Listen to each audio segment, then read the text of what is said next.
We're grateful to have here Director Chris Krebs. He is the director of what's now being called CISA, formerly NPPD, that was formerly the National Protection Programs Division of DHS, and is now the Cyber and Infrastructure Security Agency. And I'll let him say just a couple words about his background. Thanks, Chad. So I came in March of 2017, initially as counselor of cyber and infrastructure issues to General Kelly when he was the secretary, moved on into various roles throughout the department. Prior to that, spent a few years at Microsoft, and before that, doing risk management consulting. And prior to that, I was in the Bush administration at DHS, where I had the pleasure of working for this guy. And I had strong influence on his choice of sock collection. As you can see here. And to Chris's left is Dimitri Kusnezov, who is the Deputy Undersecretary for Artificial Intelligence at the Department of Energy. And as many of you all know, the Department of Energy isn't only just about energy. It actually handles the safety of our nuclear arsenal.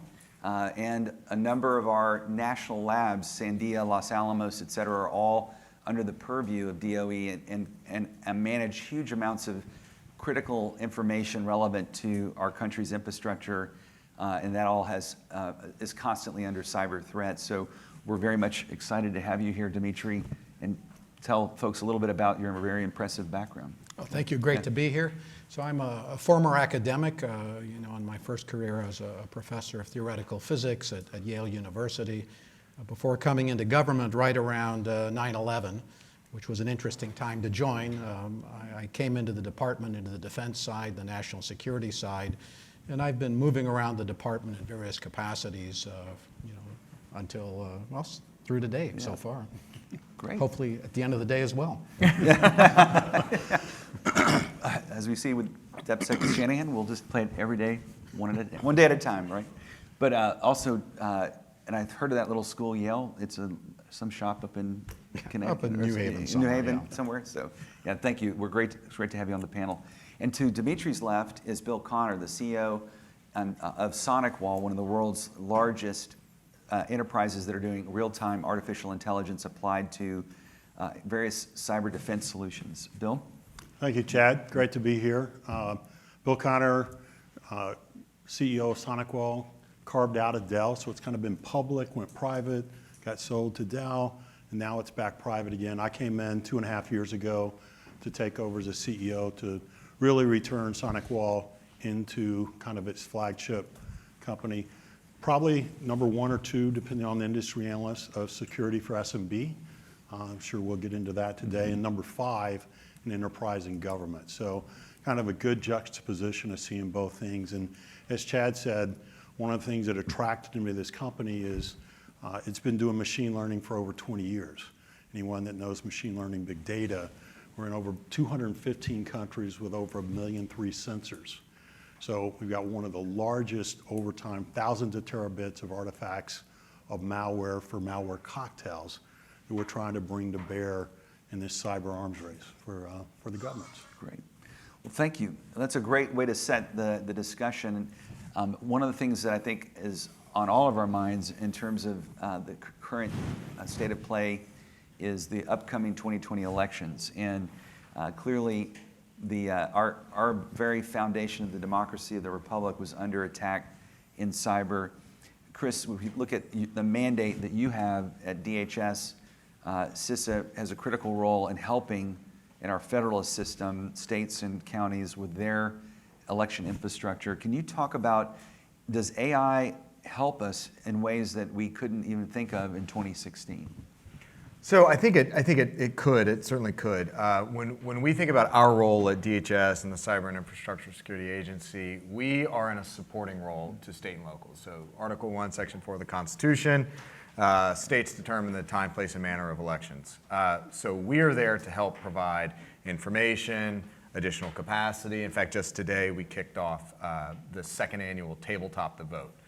When I came in last summer, we were looking at a few things. One is how do we get, in the emergency management and incident response community, on the physical side, you've got an annual great shakeout, a big nationwide earthquake exercise. Wanted to get that same kind of model for the election community. So we did it last year. We just kicked it off again today. we are starting kind of at a crawl, walk, run. We're getting into that walking phase right now. And one of the things we're looking at is as we get folks going into the right direction, making the right investments, getting, retiring legacy systems, configuring appropriately. When you think about kind of some of the exploits of 2016, particularly that Midwest state, aka Illinois, it was just SQL injection. And they just hadn't configured properly. So we're still dealing with some really basic issues. But at the same time, as we continue to push out capabilities, it opens up opportunity for AI and machine learning. One example is we've sent out a lot of these network sensors and the intrusion detection capabilities, and it can enable the states to take a harder, deeper look at their net flow. But we're talking across 50 states, just petabytes of data. No human can sort that. Right. So what are the algorithms that at least we can do that tier 1, tier 2 analyst triage and get the human in the loop, focus on the higher order stuff, really innovating at the top, pressing down on the standard, again, that analyst 1, analyst 2 layer work. So that's where we're putting a lot of our effort right now and working with the private sector on seeing what they're finding successful. But there's a huge opportunity space. But we have to keep in mind, again, that there is increasingly a haves and have-nots community out in the enterprise space. And we are really trying to shore up as much as possible the have-nots. And how do we do that in a smart way that doesn't kind of off-kilter that Federalist Society approach that you mentioned, and being cognizant of kind of moral hazard. If states have to invest, how do we help them invest smartly? And in that regard, Director Krebs, it's interesting the haves and have-nots analogy that you use, because in the same way that in the corporate world, a lot of the Fortune 500 have multi-million-dollar budgets, but the small and mid-sized businesses do not, but they're absolutely a target.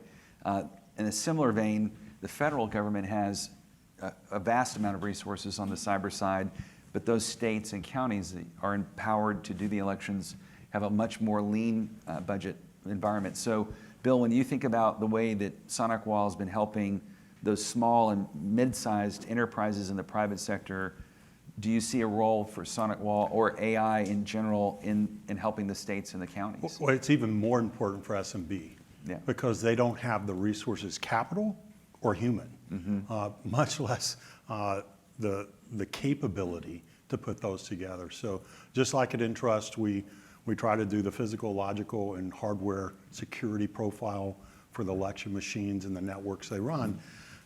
One of our largest verticals is state and local government because our security efficacy and because our cost point and reliability. So what we try to do is go out and show them the capability. And core to that is machine learning.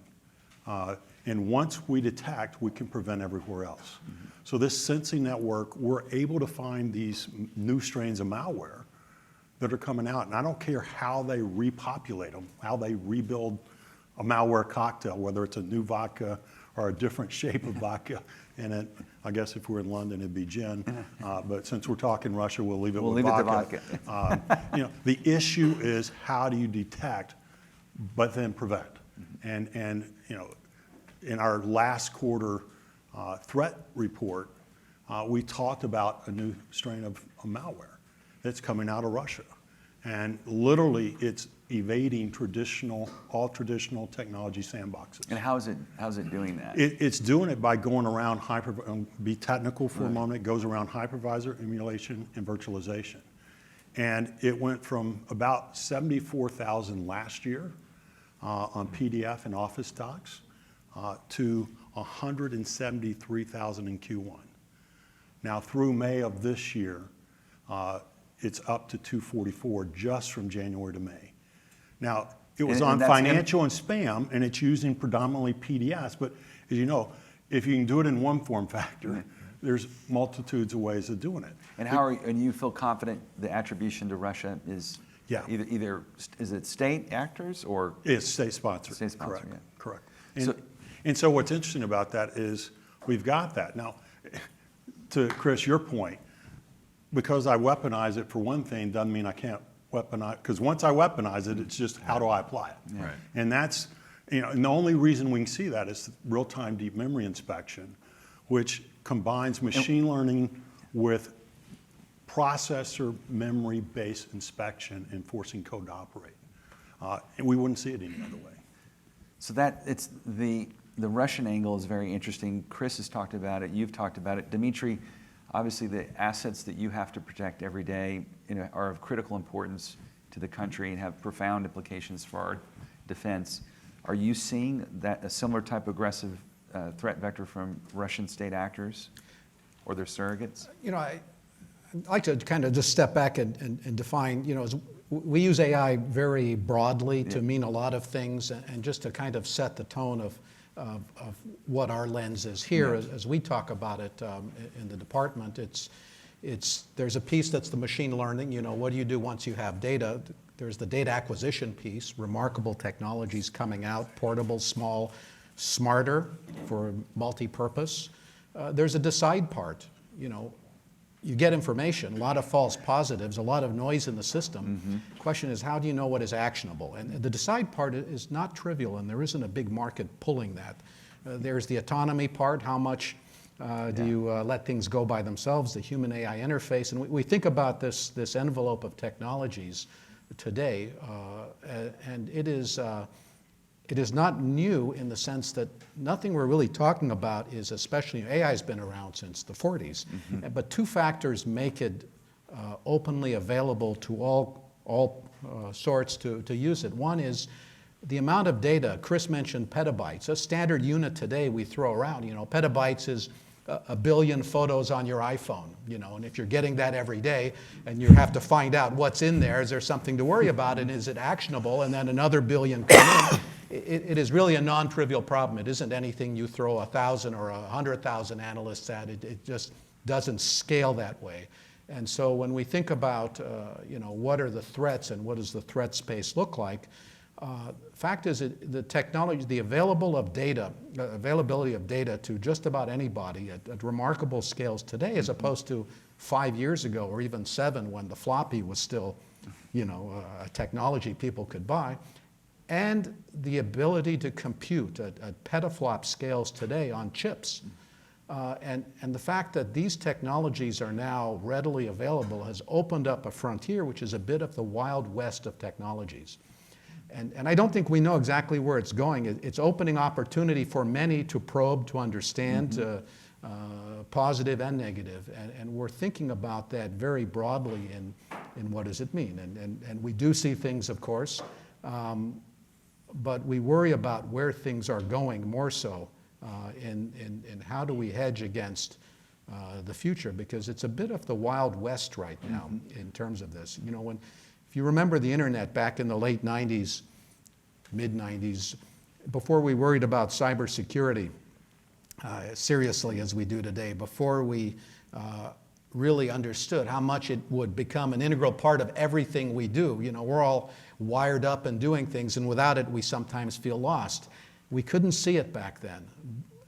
AI is like that today. Yeah. We know with where technologies are going, it's going to be touching us in ways, things talking to each other, machine to machine to machine, learning from each other in ways that will open up what the threat is, not just today's threat, but tomorrow, and what the definition of actor is going to be. I think what Bill said is true today, but I worry about, now you have machines in the loop. They're doing all kinds of things as well as part of the cycle of development and processing and probing, and that accelerates things in ways that I think is hard to appreciate. And, well, Dimitri, and you brought up the point about the human in the loop, and Director Krebs, you said the same thing, and obviously there are different models of AI and how it's being applied in the real world. The Department of Defense has a order that prohibits the use of kinetic force, lethal kinetic force, without a human in the loop. And my understanding, there's only one exception to that, and that's the DMZ in North Korea. Other than that, at least up to this point, AI is prohibited from making that final kill decision. It can assist in getting to a targeting profile, but that last element in the kill chain has to have a human in the loop. And some people have been asking, in the private sector, is there going to be a day where we would feel comfortable enough to let AI make life and death decisions? And if so, when would that come? And the response that a friend of mine who's much smarter than me said on this issue is, that day isn't just coming, it's not just against high-value terrorist targets in Yemen and Sana'a. It's happening right here in the United States today. It's happening in our cities, even right here in Washington. And what he meant by that was, I own a Tesla. Anyone who uses it in self-driving mode, which is an incredible experience, that moment, and when it's out in the wild driving on the road, if it encounters a life and death situation, it has to make a decision. And we've seen a couple of these cases, right, where people have been killed by autonomous vehicles. And the recent one that happened was a truck pulled right in front of a Tesla, and it had to make a decision to hit the truck and kill the driver, or swerve on the curb and take out a woman and her child, and the machine decided to go ahead and take out the driver. And so the decision in the future for life and death isn't in the future, it's actually happening right now. And if you look at, for you, Chris, and the infrastructure that you're protecting, DHS has really led the way on that automation with the CDM program, Continuous Diagnostics and Monitoring. Can you talk a little bit about, on your side, do you see the more and more of the ultimate decisions cutting out human behavior in order to keep pace with the cyber threat, or do you think there's always going to need to be a human in the loop? So first things first, I will never own a Tesla based on what you said. I look forward to going and buying like a CJ5 that I can do all the upkeep and maintenance myself. There will always be humans in the process. Yeah. And what I mean by that is not necessarily in the decision-making process, yes, but also in the development, the design phase as well. I've got really good, capable, trained analysts that understand the algorithms. Mm-hmm. And so if we lean on machine learning and algorithms down the road, then we're not going to have that pipeline to get to that level 5 analyst. So what I want is this kind of virtuous cycle of trained analysts that are working with the base, entry-level coders, help them understand the algorithms, and then you can help push them back on top of kind of that development cycle. Mm-hmm. So there will always be humans in the process. Right. Whether it's design, control, the governance structures around how these things are deployed. But I think we are going to need, whether it's Asimov's principles or something like that, that says these are the sorts of first principles that we are going to have to adhere to with human decision-making processes, but recognizing that humans are not infallible. But there are certain things that humans are just not. I don't think we're anywhere near letting go of the wheel on, so to speak. Well, that brings we us back. We are going to let go of the wheel on the Tesla, but I hear your point. I think on that model that you've described, it basically using AI as an enabler, so that you get the human to elevate and make those really high-order decisions. If you step back and look at right now, Bill, for the small and mid-sized businesses, like you said, they don't have that budget to be able to have those, even the analysts to push up to make the high-order decision. So how is it that you could help both states and counties as well as SMB to do that with the AI that you have, but then do you have any humans in the loop as well on that? Playing off what the two gentlemen have said, you've got to put it in use case. Yep. And so there's people that are very involved early on in the models, depending on what use case you're building. Now, our model was security, network security, and it's the amount of data you collect and how you improve those equations over time and how you adapt to the various environments. So whether it's planes, trains, or automobiles, those are very different use cases in a machine learning or AI concept of what you're trying to do. If my CTO was here, he would be the first one to say, you know how easy it is to change one bit in software? Pretty damn easy. Mm-hmm. That's one bit means it's a self-driving car, train, or automobile, or what happens in London with a driver that goes rogue. That one bit change turns it into a missile. And it's a different paradigm. And believe me, people are going to be looking to do that because I don't need people then.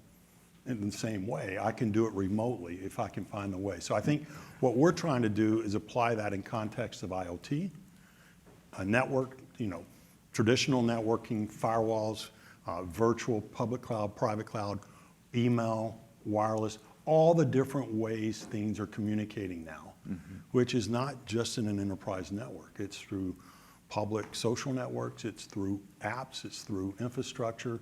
Cloud apps are a whole new thing. People don't even know how to look at those yet in terms of, we just think we go to the cloud and it's safe. Well, not necessarily. Well, you said, I think something I want to pick up on in a minute is this issue of how fast the algorithms learn.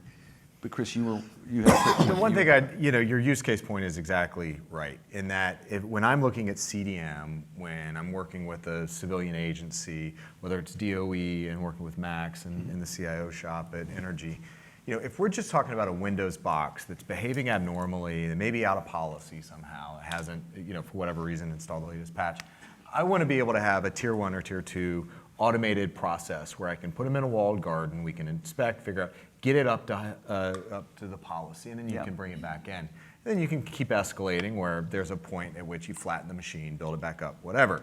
But again, we're talking the business enterprise. We're talking just a machine that's sitting on a desk somewhere.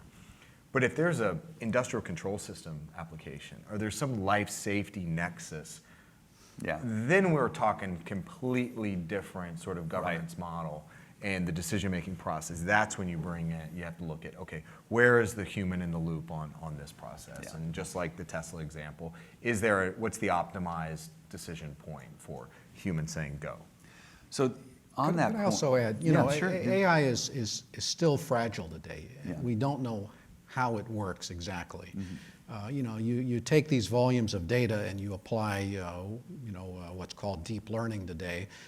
It takes our biggest computers to crunch through that. And effectively what it does, it takes these massive volumes of data and it distills what it finds as kind of the relevant small space of relevant degrees of freedom. What are the main things that capture most of what's in there? And then it creates a model based on those degrees of freedom.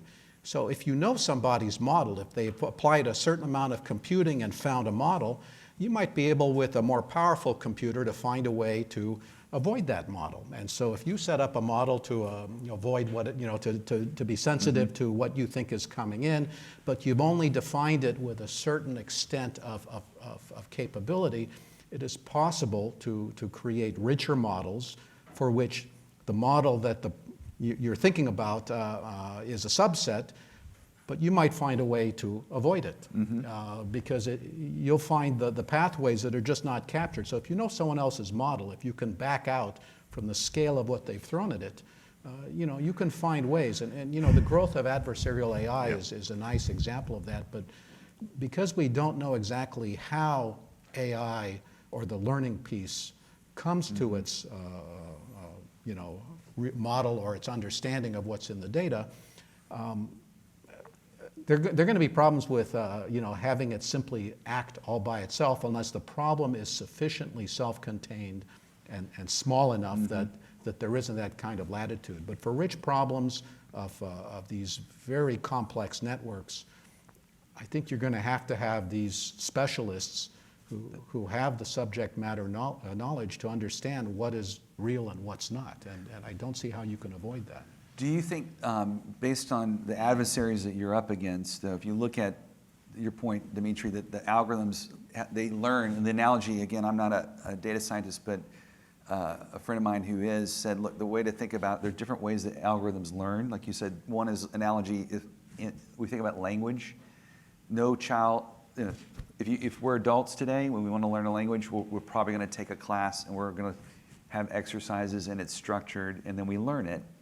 Versus a child, when they're born, they have no instruction manual, but through iteration and exposure, they ultimately learn to speak. And so, to your point, my understanding is that the latter, i.e. that open learning with no structured guidance, is what ultimately can unlock some of the most powerful results. But because of the privacy rules and other constraints that we have in the West, what is your view about, all three of you, on are we going to find ourselves in this AI arms race at a disadvantage in a way that's debilitating? Or can we strike a balance and because you all are sitting on vast amounts of data, some of which have huge privacy implications, and our citizens want to make sure that AI is used in a way that's appropriate. So, Chris, we'll start with you on does the adversary have a head start here or be able to leapfrog us because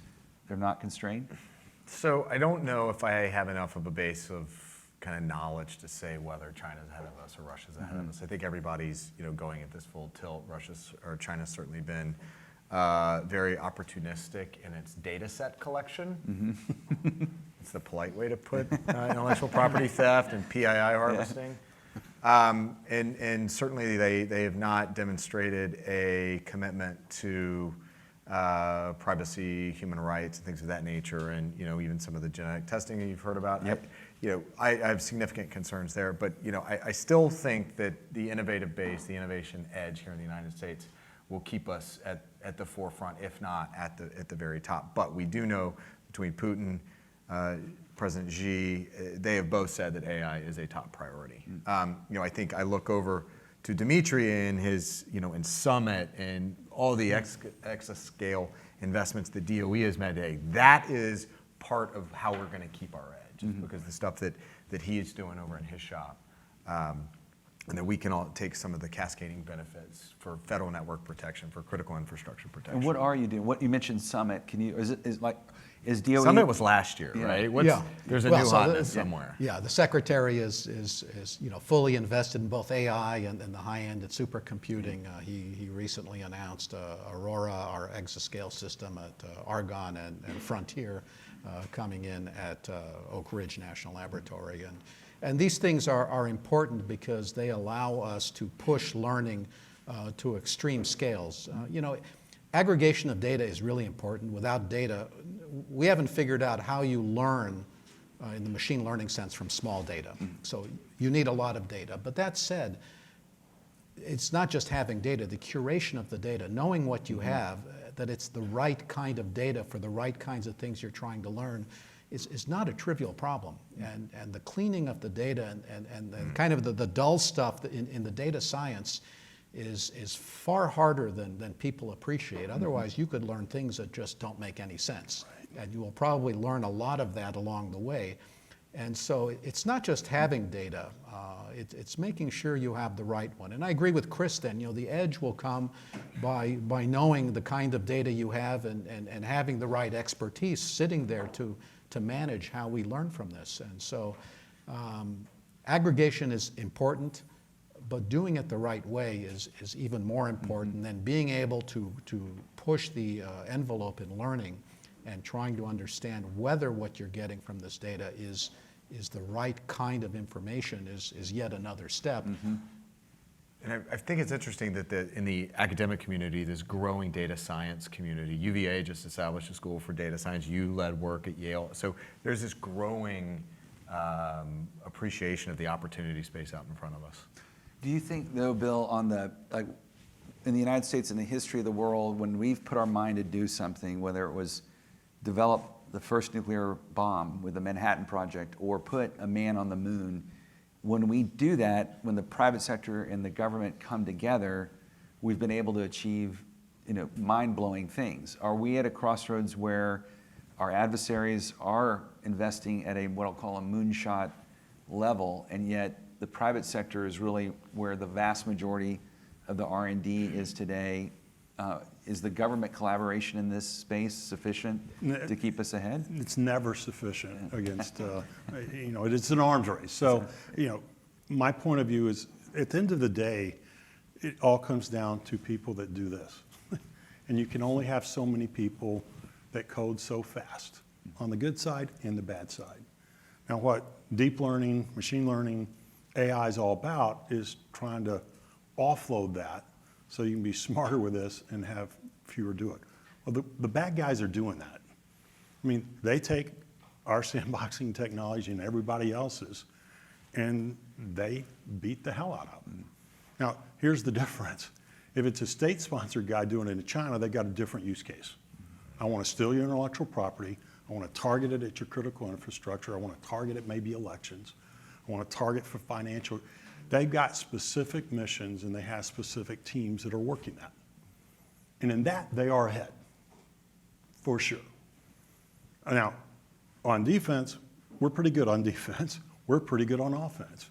I would say we're good not because public-private partnership, there is a good amount of that, but they're good because they've got a lot of money coming from a country that's driving it for a different purpose than what we're driving it for. I think we're now starting to understand we have to operate differently, not just public-private, like the four of us here, but unilaterally, because cyber doesn't have, tariffs and borders are all interesting. They're the rage these days, but cyber doesn't give a shit about that. And the more we raise tariffs and sanctions, I mean, look at the last 2 years. Where did ransomware come out and who did it attack? Right. The underbelly of our society and democracy and financials. And where did it come from? North Korea, yeah. and Russia within 90 days. Yeah. And you look today, it's still growing. And I think that becomes a thing we have to think differently about. The same thinking that got us here will not get us out of here.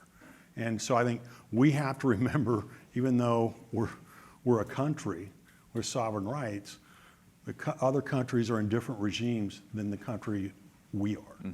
And we have to think differently in how we respond. We've learned how to fight air, land, and sea. We're learning how to fight cyber. We have incredible capabilities, offensively and defensively, clearly. So you noted that the vast increase, especially with more and more machines. And Bill, in your whole life, you were one of the pioneers in identity and access management. And if you think about the human race, right, it took about 200,000 years for us to get to 1 billion people on the planet. It took about another 200 years to get us to where we are today, which is 7.7 billion people. And we've spent a lot of time and energy in this cyber arms race focusing on human identity management. But today, we actually have 23 billion devices connected to the internet. Dimitri's point. So each with its own identity. We have more than 3 times the device identities than human identities, and we've spent a fraction of our energy and effort on trying to manage those. So for all three of you, how do you, on the Internet of Things and how overwhelming it's going to be, aren't we actually inversely, It's asymmetric. we've under-prioritized the device threat, and the AI piece is a way that we might be able to catch up? Yeah, I think we've got to think differently. There is asymmetric there. Dimitri, you said it. I mean, as you know, when we're at Intrust, we looked at how we deal with, you can't do people intervention on identity management. It needs to be software-based, whether it's private keys, public keys, whatever kind of software keys you want to use. And that's not just hardware to hardware, it's app to app. And now that's multidimensional because it's public cloud to private cloud to things that are disparately connected. 5G changes the world again, but we're already there. I mean, go back to Target. You personally know that one extremely well. And you look at our data, last year it was about 240% increase in IoT attacks. It was the largest single category of increasing. I go to the Hill a lot. If you ask any person, Republican or Democrat, what does IoT mean, they can't give you an answer. I mean, we don't know as a country how to describe between public and private what IoT is. And again, it's use case driven, but you got to start with some kind of framework to put it together. And right now, people just want to deploy. They just want to deploy. But guess what? Every one of those is connecting to some network. But we're just looking for speeds and cost right now, and not use cases saying, is it sensitive critical infrastructure data that's going back on energy to the control systems? Is it healthcare information that's attached to me? Is it something in my house? Is it in my damn refrigerator? I mean, it's everywhere, but we've got to think differently about what that ecosystem looks like in terms of the framework. So, Chris, you were going to say something? Yeah. I mean, this is really one of those things that I look at my partners in the UK. They've got an IoT code of practice. There are other countries that are doing things. They're just trying to find not grand bargains and not edge cases, but what are reasonable approaches for consumer IoT. It really drills down to 2 or 3 things, right? It needs to be patchable. Coordinated vulnerability disclosure programs and processes are a good thing. What does end of life cycle look like? What happens after that company goes bye-bye? And then it's not about the account management from if I'm logging in and changing the configuration of my camera. It's how is that thing being managed remotely by Telnet? I mean, there are things that we need to make sure that we get those 4 or 5 kind of key principles down, start pushing those out. But until we get just what a baseline of a secure design looks like, you talk about what companies spend on cyber spend. If it's 5%, 6%, I'd rather see a lot, and the same conversation goes for the cybersecurity workforce conversation. It's like, it's to a certain extent, it's fatalistic. Because we need to be putting more of the investment up front on just churning out more students that go through your program and through basic STEM programs, so we have a higher level of aptitude for coding. And through DevOps, you'll actually get to a more secure outcome if you roll it in from the beginning. So again, not segmenting these things out into, we've got really tight cybersecurity focus over here. Let's just have security baked in from the beginning. That's it. Well, on that point, Bill, you mentioned 5G, and and I used to be a telecom investment banker at Goldman, and one of the big things that we witnessed, and you lived this too, Bill, with your telecom background and the Bell Labs.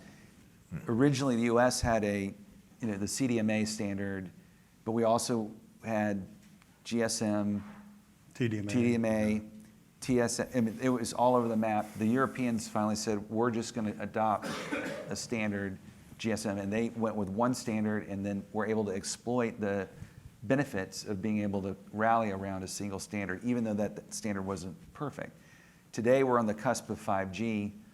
There are a handful of things that are going to come in our lifetimes that arguably could really transform our lives.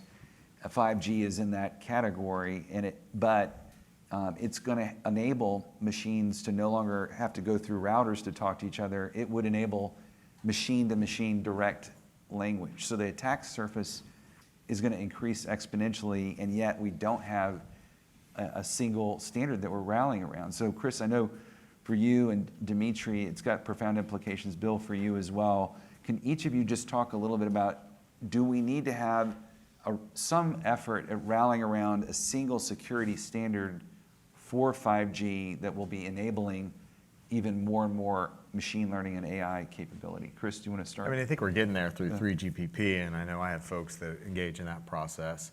One country, one vote doesn't necessarily work out that way, because sometimes you find that country representatives are working for a company that is based in another country. So anyway, that's kind of the lightest We're way going to get to say Wally that. in a minute. Yeah, that's my next one. But I think well, shoot, then I'll hold this. Your Bell Labs experience is really interesting, because what was the difference between now and the Bell Labs experience? Integrated tech stack. You know what's interesting about this whole game? It's like deja vu. Yeah. And the one Chad didn't mention that he and I were talking a couple of days ago as we were talking about this issue. Being at Nortel, being at AT&T before, Japan had 30% of the mobile market. Yep. And if you were a telco provider or service provider, you had to deal with that, because it was a completely different standard.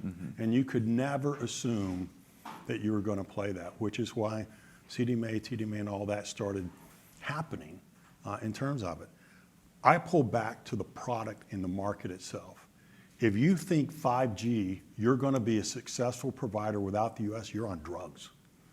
Now, if I talk to my engineers and my old engineers, which I do, they would say, it's never going to happen as fast as you think it is, because it's an ecosystem, not just the stack, but also the network. I mean, it's still Metcalfe's law on endpoints, right, in terms of the value of the network. And I think where the US is or is trying to be, of trying to get our own set of capabilities with security baked in and sources baked in for the telco carriers, the ISPs, endpoint devices. It's a really important thing to get right, before you just go launch. And I'll flag that with one anecdote.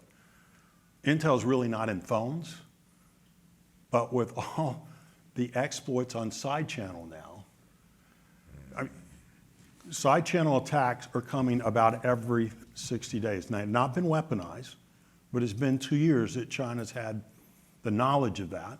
Russia, maybe 18 months now. That will be a country state hack. Now, the ones that are public are Intel. Right. But look, it's changing the stack. You can't hyper-threat anymore. If you do, travel at your own peril because I will break you. Spoiler, port smash, either one of those. So I think you got to think differently as you look at that stack. And it does start with a chip. With all due respect, because that's everywhere. And it's not just in 5G.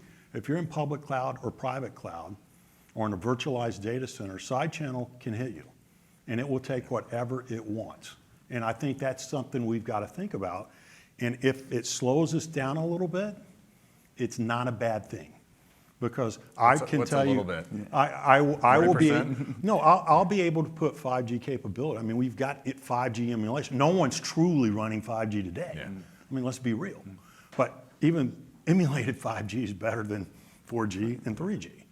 So I think, so what are we doing? We're going to put 5G on our wireless capabilities. So, you know, there are technologies out there today, maybe not to scale into the ecosystem today, more work. But if it's 3 to 5 years later, is that a big deal?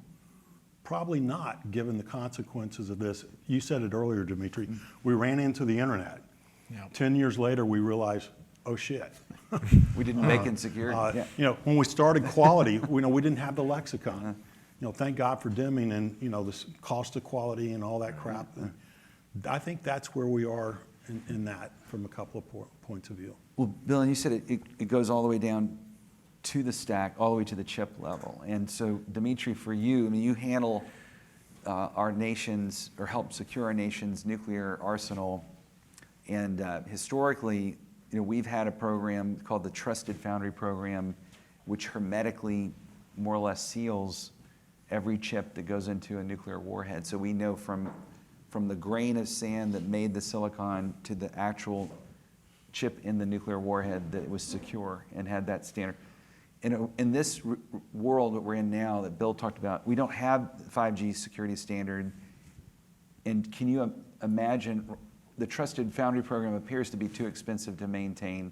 So how, in this new world, as you're trying to stay ahead of our adversaries by incorporating all the promise of 5G and AI, are you going to do it without having a supply chain technique like Trusted Foundry? It's going to be hard, but I think we have to find our way through it. I first want to go back. I agree with Chris on standards, starting point. If you don't have that, you're kind of nowhere. Yeah. And trying to find a way to imbue that is really critical. Do you have a favorite standard yet? Does DOE have a preferred standard? I would say what Chris says. Okay. Says, whatever Chris says. Okay. Well, that's a good rule of thumb. But you know, going back to chips, the thing is today, you know, going back to kind of the wild west of AI today, it's not CPUs, it's not graphics processing units, it's not GPUs. There is a whole ecosystem that's emerging on special AI-based chips that do graph problems well, that are, you know, 100 times faster. They're smaller, they're more powerful, lower power, and they're tailored to learning. And they're fabless companies doing this. And they go to fabs like TSMC in Taiwan, but they'll probably go anywhere.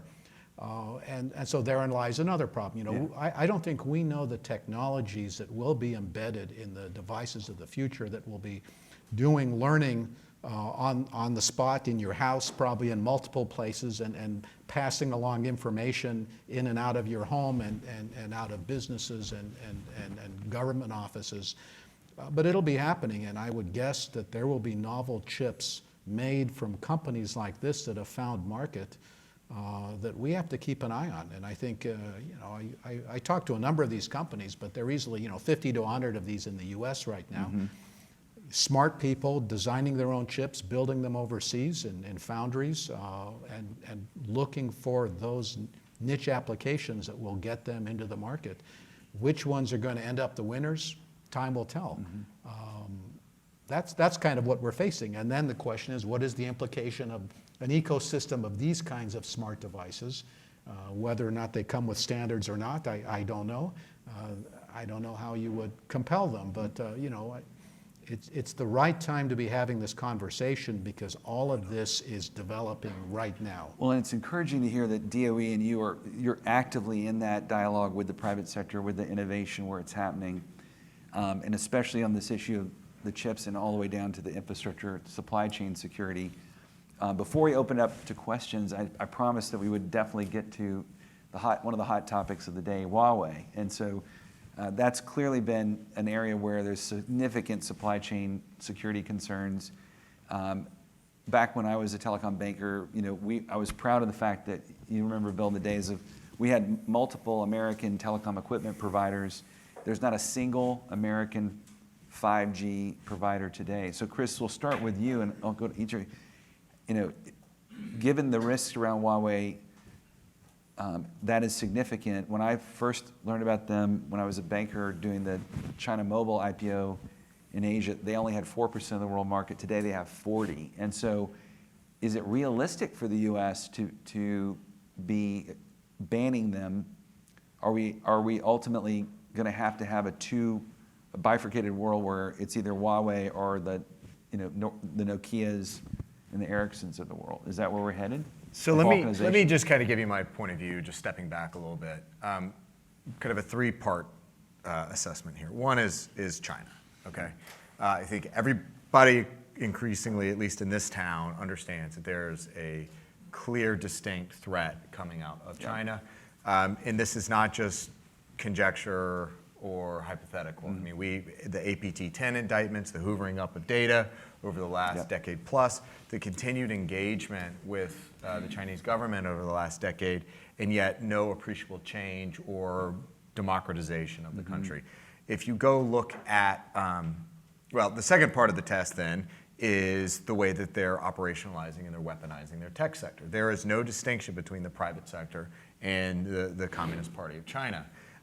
Or the PLA for that matter, their military. They are simply one organism that is using the various tools and levers available to it to achieve the priorities of the government. Now, when you look at the quality of what Huawei or the other countries are pushing out, I go look to the UK and their oversight board. They issued a report this past year that's one of the most damning pieces of assessment product I've ever read. I mean, and even the technical director of the National Cybersecurity Center in the UK said like 2 weeks ago, he says, Huawei products are objectively worse than the competitors. And the worst part about that is it's not like it's a big reveal, like, oh, all of a sudden they're bad. No, they've been doing this assessment process, this oversight board, for 10 years, and it has not improved. In 10 years, there has been no bootstrapping. There's been no improvement quality. So I moved to the third part of the assessment. This is a forward-leaning assessment. We're about to build out this generational leap in terms of telecommunications, and we want to put hardware that manages the control plane of the communications infrastructure that is working at the behest of an adversarial nation. The quality of the product's crap. The way they manage it is with their resources here, deployed here. I just land in a final risk assessment position. It's like, I don't know how we could get here. Go talk to the Europeans. Say, look, if it was a Russian company trying to build out your 5G network, would you let them do that? I think we're pretty, we can all guess what the response would be. The good news is, despite I think what you read in the newspaper or whatever, I was in NATO in Brussels, NATO North Atlantic Council meeting. Every NATO allied partner I talked to in the security services gets it. Clear-eyed, gets it. 100% gets it. But there are longer-term financial and economic entanglements that don't make the decisions as easy as it does here in the US, because we made decisions 10 years ago when smart people like you were in charge. There were decisions made a decade ago that put us in a position where we can say, you know what, we're not going to deal with them. Now, that's not to say we're scot-free. There are a lot of rural carriers that have some products baked in that we're going to have to look at what are those kind of, how do we get them from the have-nots into the have category. Gotcha. Dimitri, from your perspective, how does DOE look at Huawei and the threat that it poses to your interests, to the department? You know, I think there's the generic piece. What I'd like to say ditto, because you know, I think with Chris's passion on that point, I think these are all the things that we worry about. It's about supply chain. It's about where the networks are going, where the connectivity is going. It's something we worry about because we have to ensure, we have to provide guarantees in our day job, and trying to do that when there are big uncertainties because of the provenance of components or code or things like that is something we really worry about. And we're all going to have to work together to figure out our way through this one. Thank you. But we need a solution here that provide us the guarantees fundamentally that for the things that matter. So would it be fair to say it's not a BPA, but it's a call out to the private sector to come forth with supply chain security solutions that DOE could look at? I think it has to be in all of the above, because this is touching all of us in everything we do. Yeah. But sorry to Sure, no, do this, that's- but obviously I care very much about this topic. It's a little Again, go back to the Bell Labs conversation. What was the difference between then and now? You had an integrated tech stack that could do you could just roll in. Well, let's start with, you had government funding Right. Yeah. and programs for Bell Labs. And then you broke up Bell Labs, and then you You deregulated broke in the up 90s. AT&T Yeah. Right. and Bell Labs, Yeah. which then created the baby bells. Bell North and a baby neutered Bell Labs in the U.S. And having lived in both the AT&T of that and the Nortel side, let's start with China Initiative first. Yeah. And the first China Initiative is Silk Road China 2025. That plan is not timid. It's pretty Right. direct Yeah. what that is. Yeah. And And I'm for a those cat- that may not be familiar, do you want to just say what that is? well, I'll let you do that. Yeah. You're probably more adept in doing Yeah. that. I'll stay out of the Okay. politics of it. But yeah, so that the Chinese have issued a vision document of where they want to, and they've literally listed out in Made in China 2025. It's a laundry list of here are the technologies that we view as critical and that we will ultimately be making organically in our own home front. So I think So in that context, I move from the AT&T where it was vertically integrated to Nortel, who, guess what happened? They're gone. yeah, Now, there are a million other reasons, but who took that source code? definitely. Who's using that source code today? So to me, and we've experienced Entrust with, they'd love to have our encryption technology code. We live that. Yeah. So I look at the ecosystem of that. There is no public-private. It's all public. It's a country-sponsored state, Yep. all the way down to the province or state, if you will. It's subsidized. it's Subsidized and financed, funded. that- yeah. And by the way, with all due respect, I'm in firewalls. You worry about chips. Well, who's the biggest firewall in the world? Yeah, PRC. Yeah. Is there an IQ test required here? There is. Because, excuse me, who's brokered with Huawei? And by the way, they're in businesses all over the US, including governments here. So I'm not going to push out an update. By the way, they're getting all their intel for their firewall. Like, come on, people, wake up. Like, we got to think differently. We've got to think differently. This is not casual goddamn. And the problem, if you're private, is where's the biggest market if you're in the US? It's India or China. So the question is, will you sell your soul, or will they compromise your soul if you go try to run for that market? And so I think on that point, it's a good one, but it's also, don't assume, and you know this based on your balance sheet, it's the decisions that are being made today are different than the decisions that were made 5 years ago. I think there are a number of companies that saw 5 years ago China as the next great opportunity. There are a number of companies that are today looking at it saying, that wasn't the opportunity we thought. Why? Because of things like Made in China 2025 that have indigenous targets for indigenous product deployments. And so, look, what I've said is that you're only going to be as successful in China as that country lets you be. That's and right. As soon as they have either pilfered your IP and replicated it and replaced you, you're done. You are done. You're not just done there, you're done here. Go look at Motorola. Well, and it is, the challenge is being introduced domestically here because of intellectual property theft from 30 years ago. That's right. It's shocking. So the sins abroad can be felt at home, and I think this will be the last question, and then I'd like to open it up to the audience. For both DHS and DOE, for companies like SonicWall that have committed to having a very well curated and protected supply chain, that costs money. It's more expensive to do that.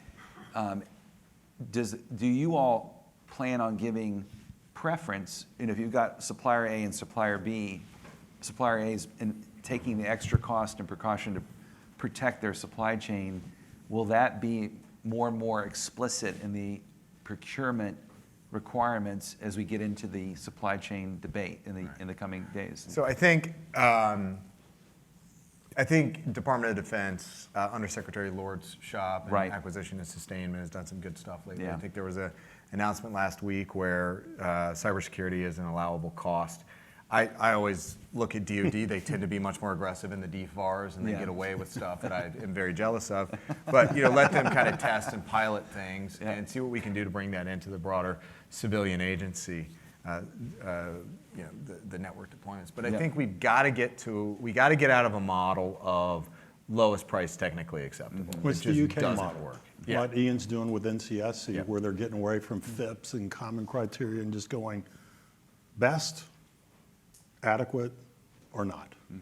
So there's more that can be done here for sure, and I think you're seeing a shift in the market. I think it makes, I know when in the old private sector hat on, it makes a lot of people uncomfortable that we're getting into these maturity models and things like that. But something's got to change. I mean, something has got to change in the way we do business. What I'm looking to do and see where we can push this out is what additional services can I push out, whether it's my cyber hygiene scanning to hit really at the third, fourth, fifth tier subcontractors that sit in that have-not space. Right. We got to do this in a way that is consistent with shared responsibility. You, as the network owner, are responsible for your cybersecurity.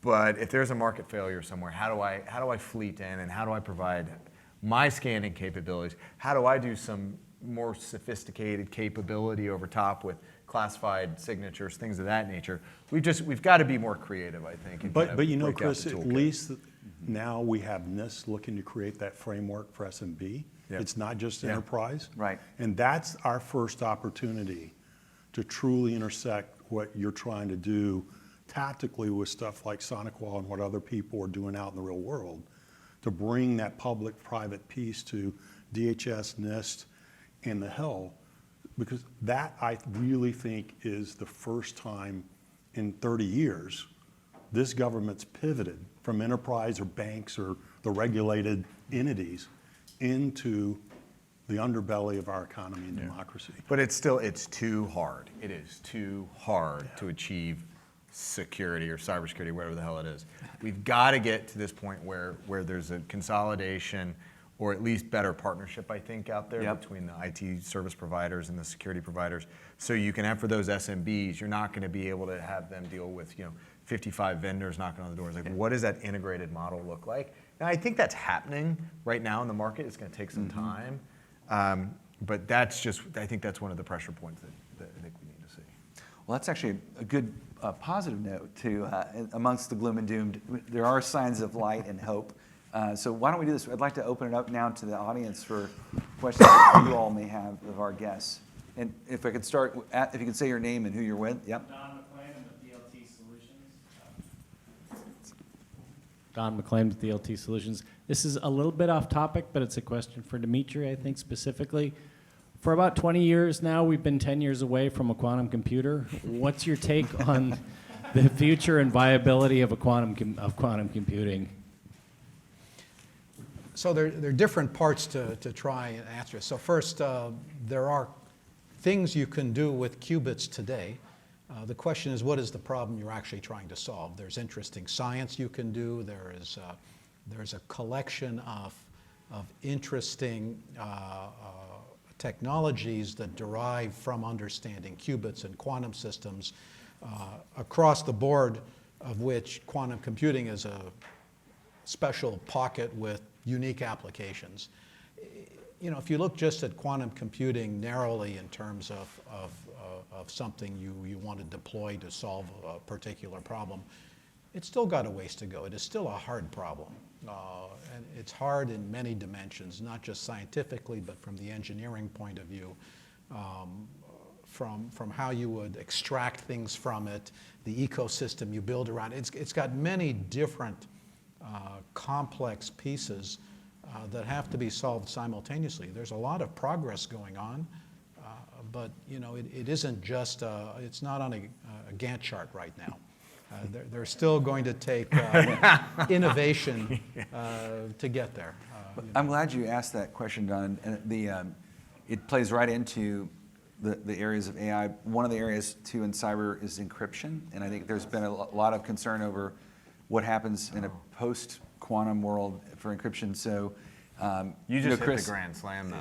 5G, AI, quantum. we're going to leave here until we got that in here. There you go. So, but Chris, you're right in the crosshairs of this debate. Obviously, you know, we used to have a thing called the Communications Assistance, the Law Enforcement Act, CALEA. The FBI has been pushing hard for what I'll call CALEA 2, or son of CALEA, which would mandate some backdoor in every cell phone to have lawful access for warrants. We've seen our Australia pass a law that's requiring their cellular companies to do that. The UK appears to be on the cusp of doing that. What's DHS's view, or your view on, is that really achievable without introducing essentially a disadvantage to U.S. providers? You know, the Chinese and others will continue to have their concerns about Apple. If they have a backdoor in the U.S., are they going to have a backdoor in China? So this is one of those kind of persistent, really hard policy conversations. Last administration tussled with it. I think the current, you know, we're looking at this now. From where I sit, and thank you for allowing me to scope it down, as the cybersecurity agency, you know, particularly protecting federal agencies, we encourage and prioritize the encryption of data to ensure that the adversary can't, you know, do what they've done in other cases. But at the same time, it does make it harder for me when I'm looking, particularly using ML tools, when I'm doing deep packet inspection. If the traffic's encrypted, you know, my ability to inspect is limited. So from a network defender perspective, it is a good thing, and yet it hinders me. So I've got to go look and innovate and look for other opportunities. And I think that's in part where we're going to have to go on the law enforcement lawful access to data conversation. It's okay, what are the challenges we have, but where else can we innovate? Where else can we continue to push the other capabilities to access? But at the same time, really narrowing, like, what is the problem we're trying to solve here, and getting really crisp on that question. Okay, great, thank you. That's my non-answer. That's very well done. Thanks. Anyone? Yes, sir. Sorry, who are you with? What's your name? Ambuj Kumar with Photonics. Okay. Yeah. So I was listening to your discussion on challenges in collecting sensitive and private data and feeding into AI for better model generation, right? Especially in this part of the world. So now there are secure enclaves, such as Intel Software Guard extension, and they can allow you to collect very private data without ever exposing them to even root adversary or privileged software, and that way you can constrain use of that data. Have you looked at any of this, and what's your view if you have? So, you know, I'm not so worried about securing the data. We certainly do that with HIPAA data. We host with PII, with various amounts of classified information, and so that's not the piece. The question is, what is the data you should be looking or shouldn't be looking at? When we think about our enterprise of almost 100,000 people under the DOE umbrella in terms of all our sites and labs and people, and you think then about all the ways you could get into things. We host secrets that have no expiration date, and we worry about networks and adversaries. Everyone, or a lot of people today, have a huge social media presence. They're out there in various ways. There's a lot of data outside, publicly available, and we look inside at how the data that we control within our system, and we assess risk.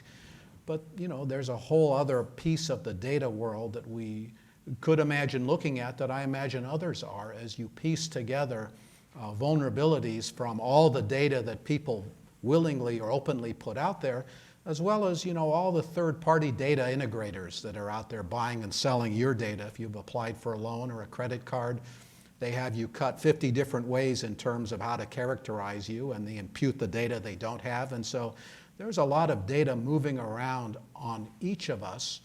And as you think about AI now and what you could learn from that, as you think about how to target enterprises, the privacy issue that comes to mind is, well, what data should we be touching and looking at? It's and so it's a slightly different, more on the ethical side, that we have to get our head around on what is appropriate use of data to adequately protect our enterprises in a world where people will be able to you can take a photograph and geotag it pretty easily now anywhere in the world, just a beach, a road, or a picture of you somewhere. And they could place your movement just from social media and other postings. And there are a lot of things that will emerge as interesting, relevant information as you cobble all this together, which could provide a means to think about vulnerabilities in systems that are outside of simply technical threats. And what that means in terms of data aggregation and privacy is still unexplored. And again, I know there'll be places you can store it. The question is, what should we store? And I don't know the answer to that, but it's an important question. Other questions? Yes, sir.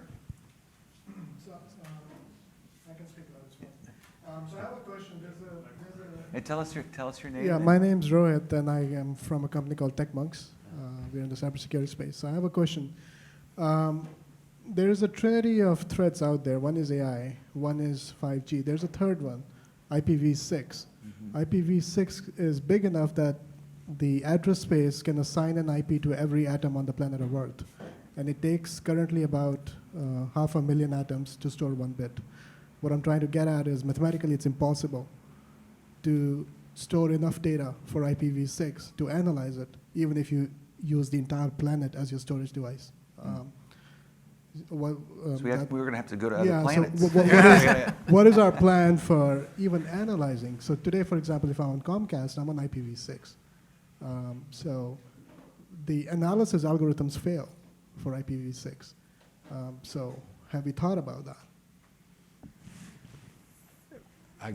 I might only add, look, there are a lot of combinatorially complex problems, in complexity theory, things called, NP-hard. In logistics problems, they're like this. And there are examples where people find still ways to try and maneuver through there. The AlphaGo, the game Go, the game chess.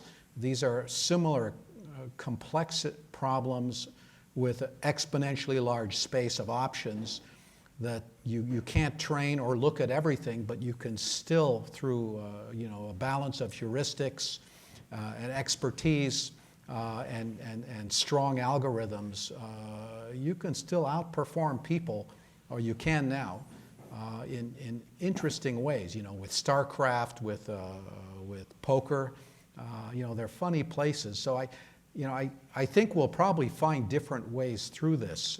We're faced with lots of combinatorially hard problems. But I don't think it's hopeless, because we've seen by example in the past few years, clever use of learning methods has at least revealed potential pathways and how to think about this.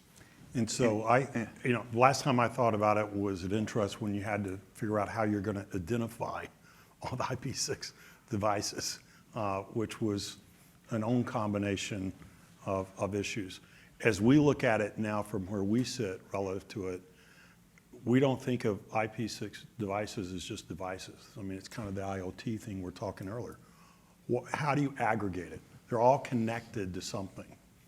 So that you got to start with what's connected to what and what matters out of that. Because otherwise, you will never do it, to your point. And I think, I hate to say use case again, but you can't boil the ocean. And we've got to get much smarter about how things are being aggregated and for what purposes. And that's, I said forever and a day, the difference with how governments are going to have to work with private enterprise. And I used to, DOE was a client, still is. I mean, DOE's got to work with universities, and it's got to work with, with the providers of those utilities. That's the public-private. They do that every day. We just got to change the dialogue so it's more around cyber and that. Commerce works every day with certain businesses, right? Treasury works with banks. I mean, we've got to use the natural public-private partnerships that already exist. We just need to change the dialogue in terms of, as we are doing now, in terms of what we're talking about. I'm glad you brought it up, Rohit, because we're starting to hear more discussion of IPv6, but we haven't. It's certainly been overshadowed by 5G, as you said, or AI. So thank you for raising it. I also think one other paradigm that we've talked about is there may, when I was at Homeland Security, one of the most frustrating things is the asymmetric nature of the adversary, where they only have to be right 1% of the time, but we have to be right 100% of the time.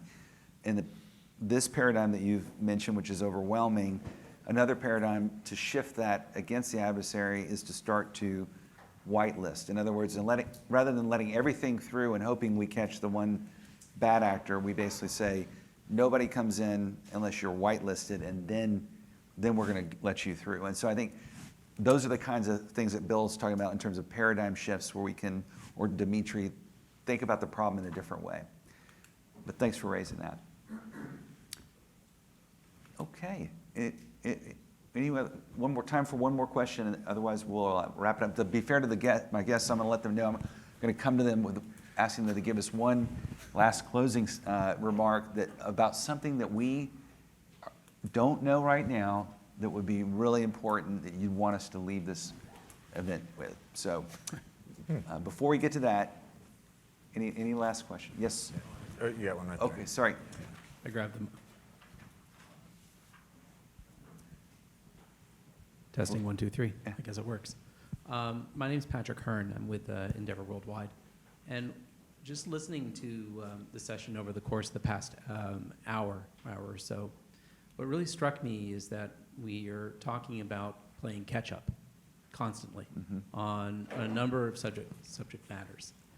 And I have to wonder, most of the approach has been about what can we do here in the United States?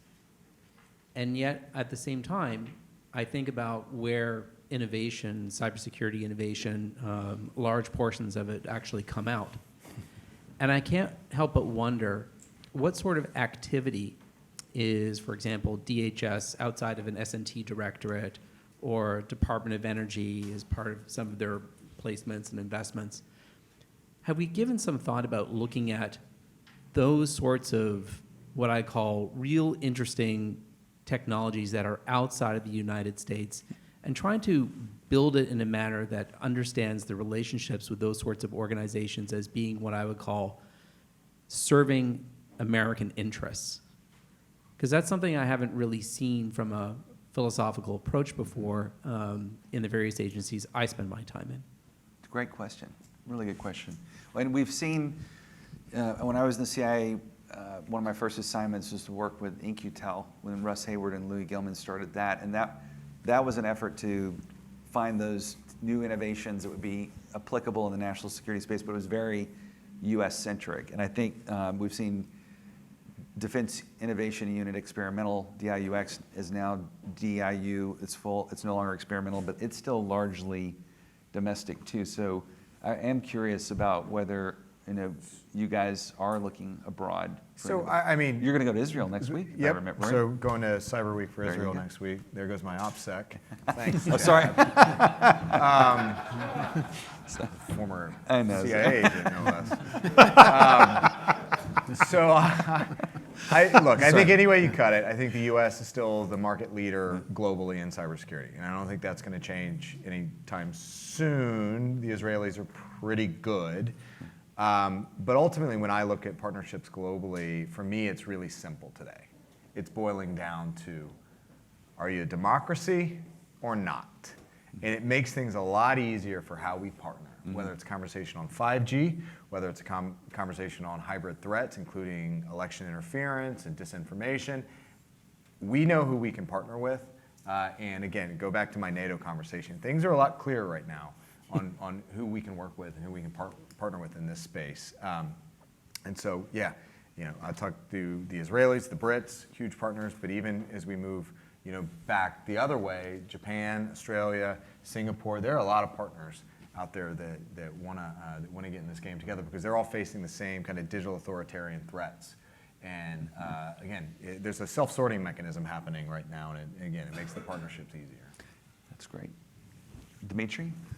I think we partner with whomever we can. I mean, the problems we have are hard, and we find any way to try and solve them. We go to the market when market forces can drive that. We go internationally. We have robust engagement with international partners on key issues we've identified as, we need to work together to help. Work with academia when that makes sense, and we use our national labs to fill the gaps when we can't find any other way to do it. So, I think our model is, where are the best ideas, and how do we partner to draw those into our problems? Because ultimately, we want to solve our problems. Whether it's the grid or the energy sector or the nuclear sector or the strategic petroleum reserve or pick your problem that we have, the cyber dimensions we own. These are all things that won't have single technology solutions. We'll need protracted engagement as they evolve, and we need strong ideas coming in, and we certainly don't have the monopoly on that. That's great. So Peter, I think to answer your question, it looks like, Patrick, I'm sorry, thank you. It looks like that they're going to find the best minds wherever they are. The other thing I'd say is welcome we're going to have a reception here in just a minute, and if you have other ideas on how folks can, the government can tap that talent abroad, please bring that forward. And I actually acknowledged my good friend Larry Pfeiffer here before I knew you had the mic, so I will let you ask Larry if you'd like that last question you have. Real quick. So the title of this series refers to the cyber arms race. And if you look through history at other arms races, we reach a point where internationally we get together and we come up with ways to both regulate activities. So, you shouldn't be lobbing chemical weapons on your adversary. Or we have controlled technologies. So through nuclear technology, through COCOM back during the Cold War. So has the cyber arms race, is arms race an appropriate construct? And if it is, where are we in the United States in addressing this internationally?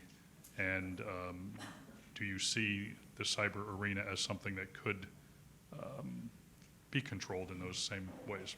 That's a good, and That's a that great actually, ending It's question. the great ending question. You teed it up beautifully. So why don't, as you think about that, is it a real arms race? And if so, are we winning it? And as we part here, any last thoughts that you want? We'll end with you, Bill. Start, Chris. With Yeah, I you. like Yep. the way you reframe that. A very binary question. Yeah. Are we winning it? Far too complex Yes. to put within even just calling it an arms race.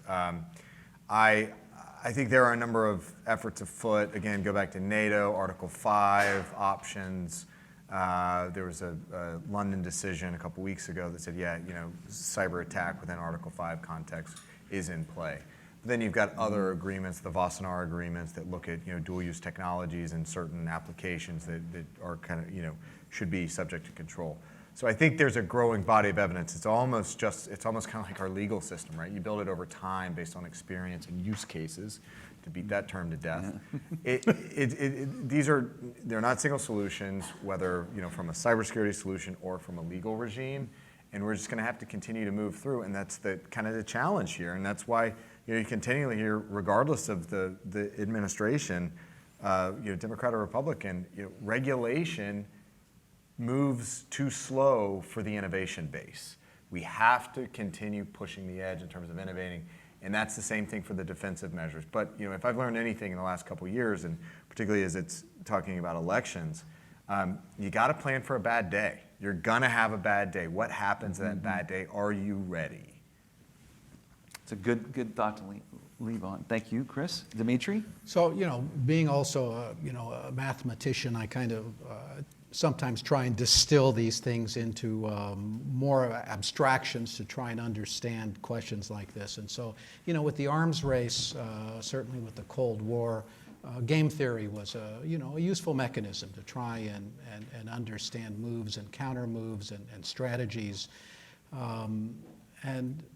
And it's when you try and apply those methods to something like cyber or technologies, even AI that are democratized, where the number of players is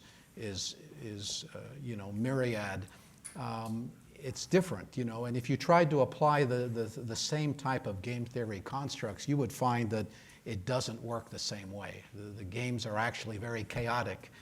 And being able to predict what happens is different. I think there's something fundamentally different for technologies that have low entry points that allow small groups or rogue actors to do things that can be significant, and you can't think about it in the same conventional way, or you'll constantly be in a triage mode.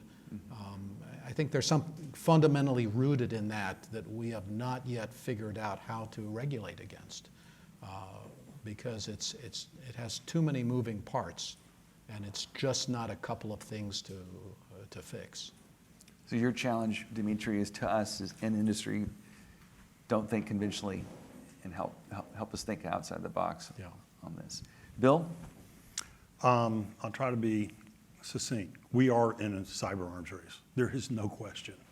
And it's not just with country states, it's with organized crime and individuals. I mean, this doesn't have to be a country state sponsored thing anymore, as we've learned. So yes, 100% we're in a cyber arms race. That said, you got to remember, if you're in an arms race, it's a war. So there's going to be battles won and battles lost. We have certainly got tremendously better at the government and high-end enterprise. We have miles to go before we sleep in small business and protecting that, and even more to go between public-private partnership. We've got to remember, we are the #1 target. We've got the most money, we've got the most intellectual property, and we are a democracy. And like it or hate it, that puts a big target on you. That said, I'm from Texas, so we play a lot of football. It's working, now it's not. It's working, now it's not. The challenge is learn what's working and expand that as quickly as possible. And when it doesn't work, quickly learn from it and move on. So that would be my thing, is you're gonna see things happen, but as a country, we're in a much better position than we've probably ever been. But in this cyber arms race, we're behind. I think the gentleman adequately said it. We're behind the offensive capability shooting at us because it's asymmetric. This is not easy, and it's vast. It's a vast, complex issue. Well, thank you, and I think we've all learned a lot today, and appreciate, thanks to these gentlemen and their experience, what a complex problem is. It is encouraging, though, that even though the cyber arms race is in full swing, it's through this type of dialogue with the private and the public sector coming together putting our best ideas on the table, just like with the Moonshot or the Manhattan Project, we can address this concern and challenge for our nation. So thank you all for your service. Thank you, Bill, for your commentary, and we look forward to inviting everybody. We're standing now between you and drinks at the reception, so we look forward to seeing you there. Thanks, everybody.